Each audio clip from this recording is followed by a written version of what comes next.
खांडवा गांव में 7 बजने को थे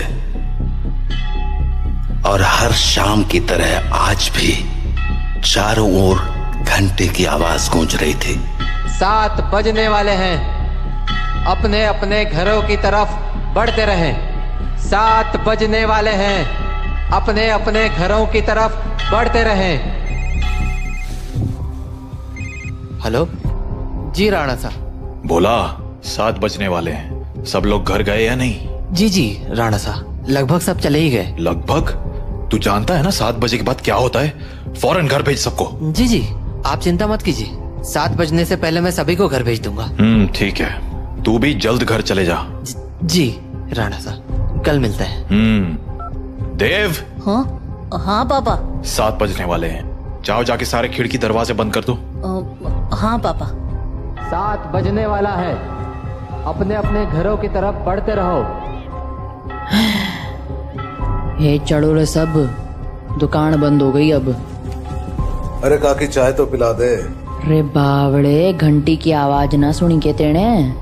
7 बजन को है, जल्दी से घर निकल वरना। अरे बुढ़िया तू बहुत सोचती है, ये सब बस फालतू की बातें हैं, इतना दिमाग मत लगाया कर। बब्बन बेटे, थारे से बहस करने का समय ना है हमारे पास।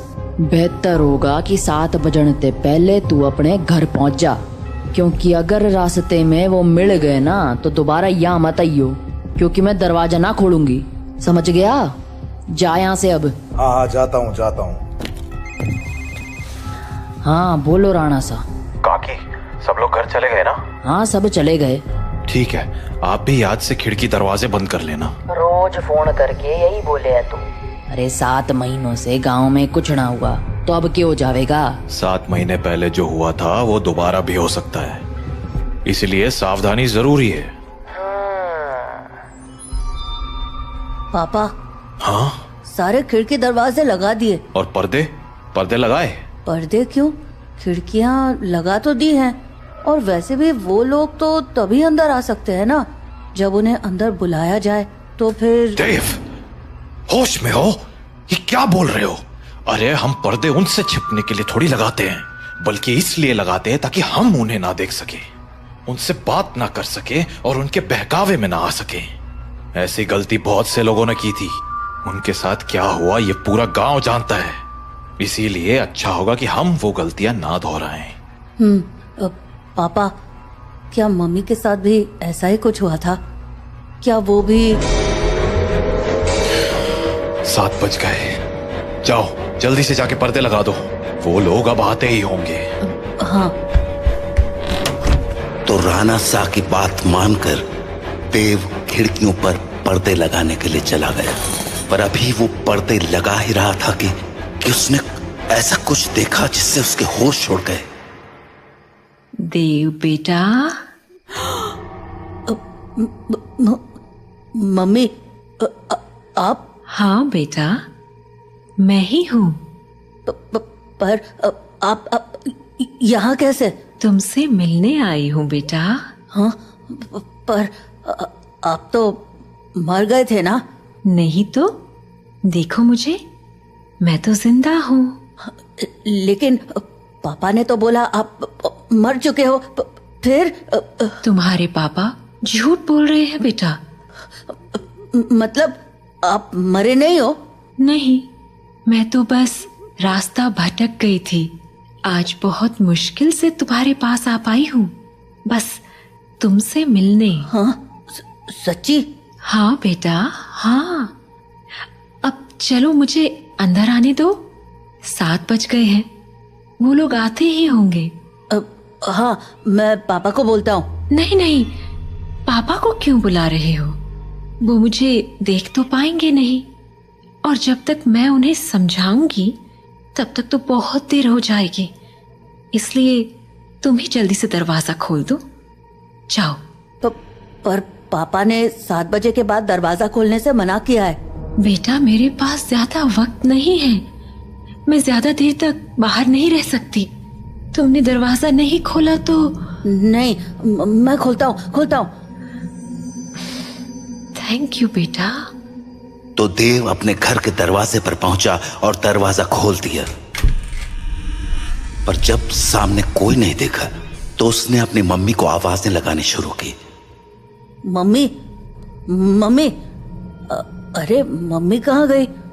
मम्मी कहाँ हो? जल्दी आओ ना। देव! पापा, तुमने दरवाजा क्यों खोला है? देव बेटा। मम्मी।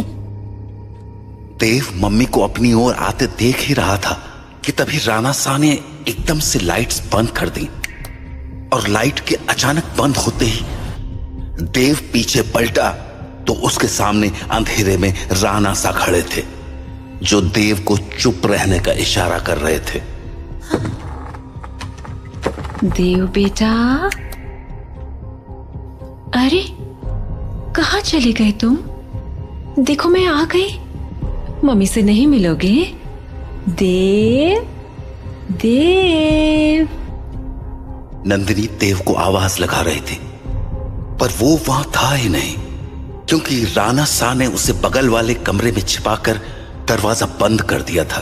पापा बाहर मम्मी थी और देव शांत हो जाओ, मैंने कहा था ना तुम्हारी मम्मी मर चुकी है। पर पापा उन्होंने बोला वो जिंदा है और देव बेटा, तुम अंदर हो ना? दरवाजा नहीं खोलोगे? तुम्हारी मम्मी आ गई। दरवाजा खोलो बेटा। पापा। कोई आवाज मत करो। लेकिन पापा, मुझे मम्मी से मिलना है। तुम्हें अगर सच में लगता है कि वो तुम्हारी मम्मी है तो उनसे कल सुबह मिल लेना, ठीक है? पर अभी के लिए शांत हो जाओ। राणा सा, ओ राणा सा, अरे मिलने दो ना मुझे देव से। कब तक झूठ बोलोगे उससे कि मैं मर चुकी हूं?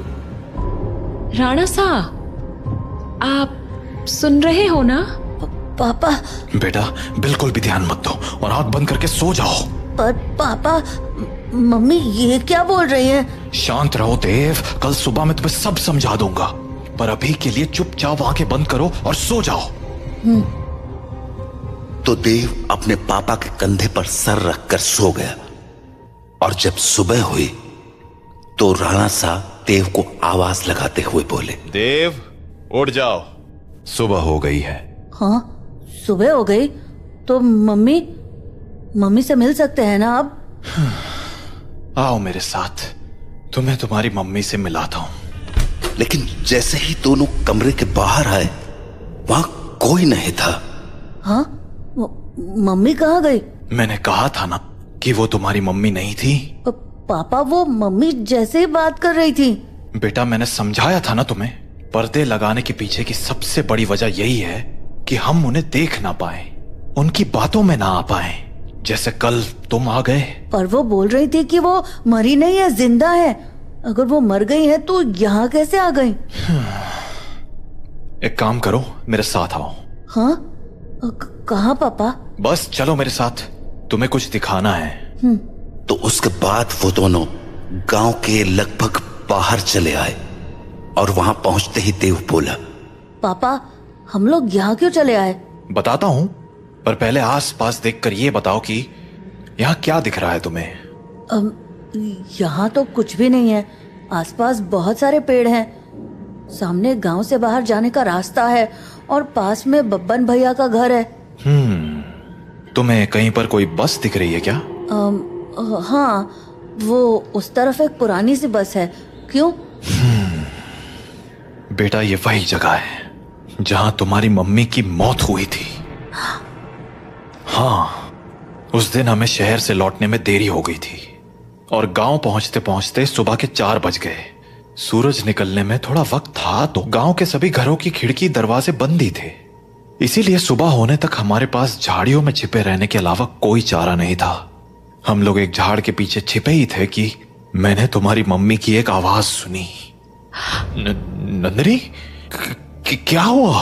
राणा सा, उन्होंने हमें देख लिया है, हमें कहीं और जाना पड़ेगा। हाँ, पर कहाँ? आसपास कोई घर है? घर तो है, पर मुझे नहीं लगता कि अभी कोई दरवाजा खोलेगा। तो अब क्या करें? वहाँ एक पुरानी सी बस है, हम उसमें जाकर छिप सकते हैं। हाँ ठीक है, चलो। तो हम दोनों फटाफट उस बस के पास पहुंच गए। पर फिर क्या हुआ? मैं तो बस के अंदर चला गया, पर तुम्हारी मम्मी मेरे पीछे नहीं आ पाई, क्योंकि वो बाहर खड़े होकर किसी से बात करने लगी। क्या हुआ बेटा, क्यों रो रहे हो? आंटी, मुझे बहुत डर लग रहा है। मैं बाहर छूट गई हूँ। मेरा घर बहुत दूर है। अरे बेटा रो मत, एक काम करो, मेरे पास आओ, हम लोग इस बस में छिप जाएंगे, फिर वो लोग हमें नहीं ढूंढ पाएंगे। सच में आंटी? कोई नहीं ढूंढ पाएगा? हाँ हाँ पक्का, कोई नहीं ढूंढ पाएगा। आ जाओ। Thank you aunty. पर मैंने तो आपको ढूंढ लिया। हाँ?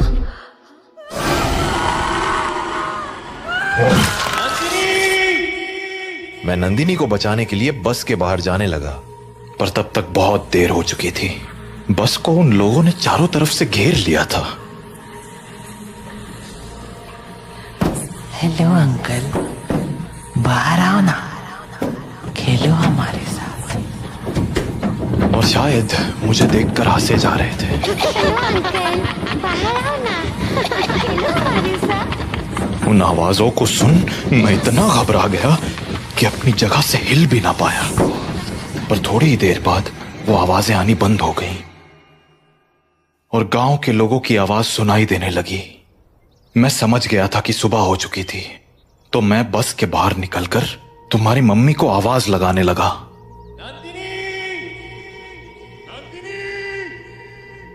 पर वहां अब कोई नहीं था। मैं कई दिनों तक उसके लौटने का इंतजार करता रहा, पर वो नहीं लौटी। फिर जब गांव वालों ने मुझे बताया कि रात 7 बजे के बाद उन बाशिंदों के साथ नंदिनी भी शिकार पर आती है, तो मुझे इस गांव का एक गहरा राज समझ आया। क्या राज? यही कि जो लोग रात को इस गांव में आते हैं वो इसी गांव के रहने वाले थे, पर उनकी मौत के बाद वो ऐसे बन गए। मतलब कल जिसे मैंने देखा वो तुम्हारी मम्मी नहीं थी बेटा, क्योंकि मरे हुए लोग वापस नहीं आया करते, इंसान बनकर तो बिल्कुल नहीं। अपने पापा से बात करने के बाद देव के मन में बहुत सारी बातें चल रही थी और वो उन्हीं ख्यालों में खोया हुआ काकी की दुकान में बैठा हुआ था कि तभी हर तरफ से घंटे की आवाजें आना शुरू हो गईं। 7 बजने वाला है, अपने अपने घरों की तरफ बढ़ते रहो।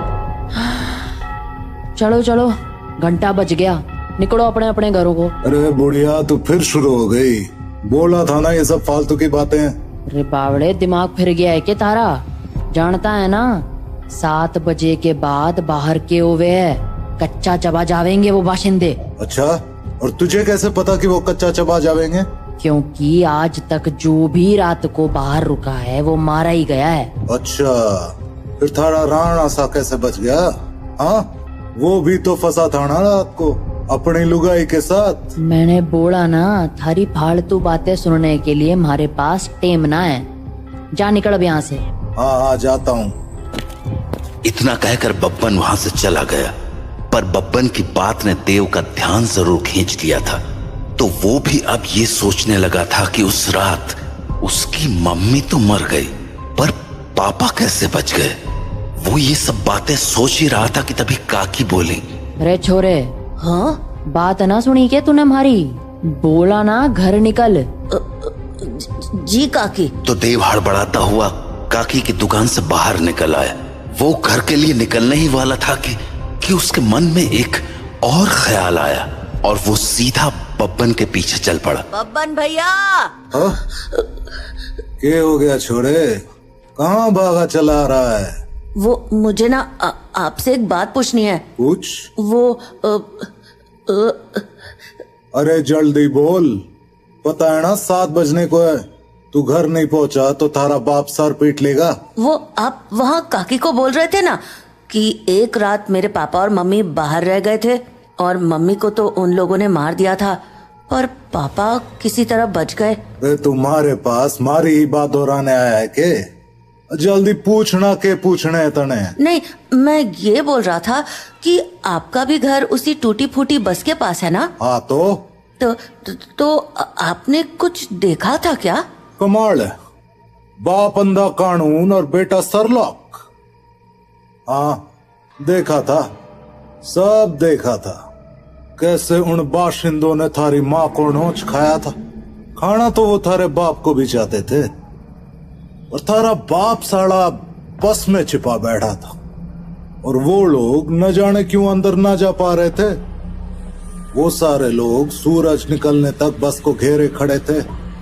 कोई बस को पीट रहा था तो कोई चीख रहा था, पर अंदर कोई ना जा पा रहा था। पर वो लोग घुस क्यों नहीं पा रहे थे? क्योंकि 7 बज गए, बातचीत का टाइम खत्म। अब चल हमारे साथ। नहीं, मैं घर जाता हूँ।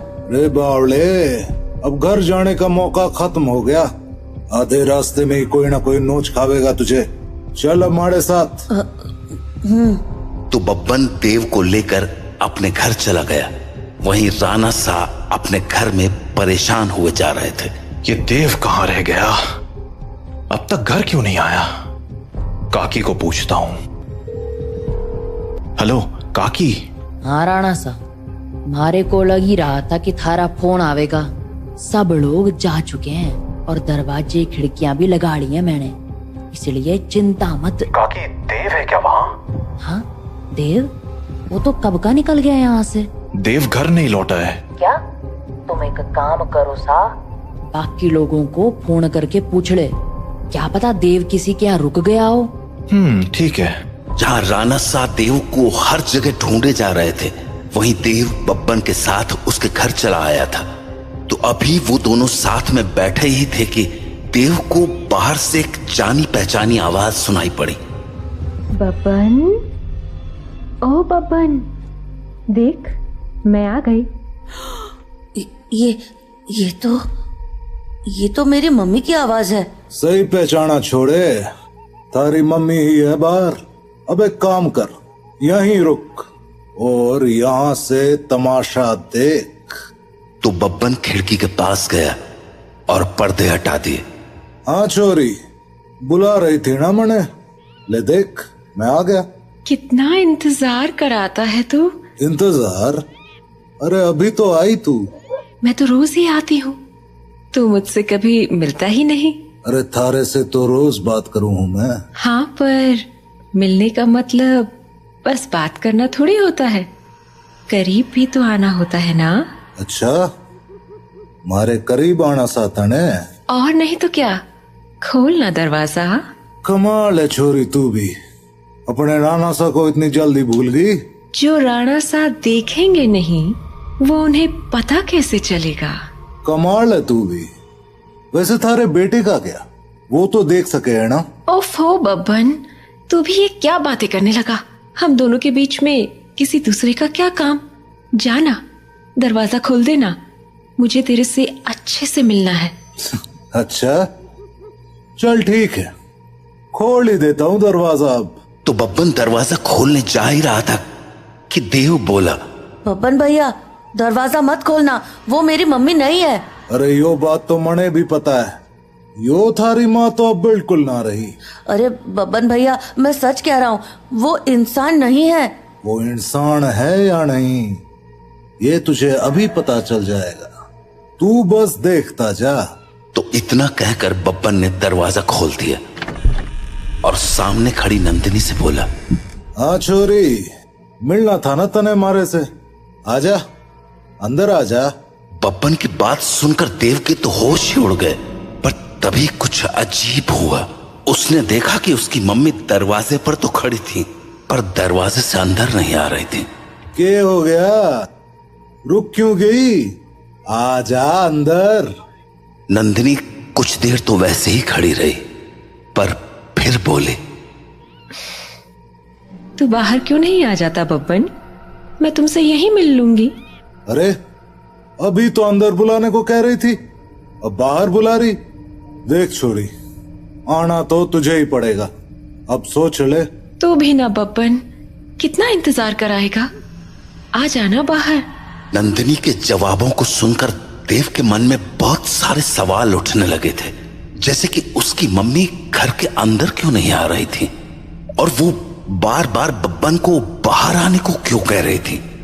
देव धीरे धीरे बब्बन के पास पहुंच गया, पर इससे पहले कि वो बब्बन से कुछ पूछता, उसे नंदिनी ने देख लिया और वो बोली, अरे बेटा देव, तुम भी यहाँ हो? आओ ना, मम्मी से नहीं मिलोगे? कल हम मिल नहीं पाए थे ना? आ जाओ, आज मिलते हैं। देखो, बाहर तुम्हारे साथ खेलने के लिए इतने सारे बच्चे भी हैं। हम खूब मजे करेंगे। आ जाओ बेटा। नंदिनी और उसके साथ उन बच्चों की टोली को देखकर देव को डर तो बहुत लगा, पर उसने नंदिनी की बातों पर ध्यान न देते हुए बब्बन से पूछा, बब्बन भैया, दरवाजा तो खुला है और आपने मम्मी को अंदर आने को भी बोल दिया है, फिर वो अंदर क्यों नहीं आ रही हैं? और ये बच्चे भी बाहर ही खड़े हैं, क्यों? समझदार लगे तू, सही सवाल पूछना जाने। हाँ, मतलब यो कि जिस रात मैंने थारी माँ को मरते हुए देखा, उस रात मैं भी यही सोच रहा था कि आखिर इन बाशिंदों ने थारे बाप को क्यों नहीं मारा, वो बस के अंदर क्यों ना गए। तो अगली सुबह मैं बस के अंदर गया, ये देखने कि आखिर वहां ऐसा था क्या जिसने उन बाशिंदों को रोक दिया था। पहले तो मुझे कुछ समझ नहीं आया, पर फिर मुझे जवाब मिल गया। क्या जवाब? वो देख। हाँ? यो है रुद्राक्ष की माला। यही वो चीज थी जिसने थारे बाप की जान बचाई थी। बस के अंदर यही लटकी हुई थी। मुझे इसके पीछे की वजह तो ना मालूम है, पर इतना जरूर पता है कि इस रुद्राक्ष की माला को दरवाजे पे टांग दो तो ये साले चाके भी घर के अंदर नहीं घुस पाएंगे। सच में? और नहीं तो के। तो आपको पक्का पता है कि ये इसी रुद्राक्ष के कारण अंदर नहीं आते हैं? रुद्राक्ष उतार के दिखाऊं? देखेगा क्या होता है? हाँ? नहीं नहीं नहीं। छोरे, यो कोई पहली बार नहीं कराया मैंने। सारी जांच करने के बाद ही अपने दरवाजे पे टांगा है इस रुद्राक्ष को, समझ गया? ये ले, थारे बाप ने फोन मिला दिया।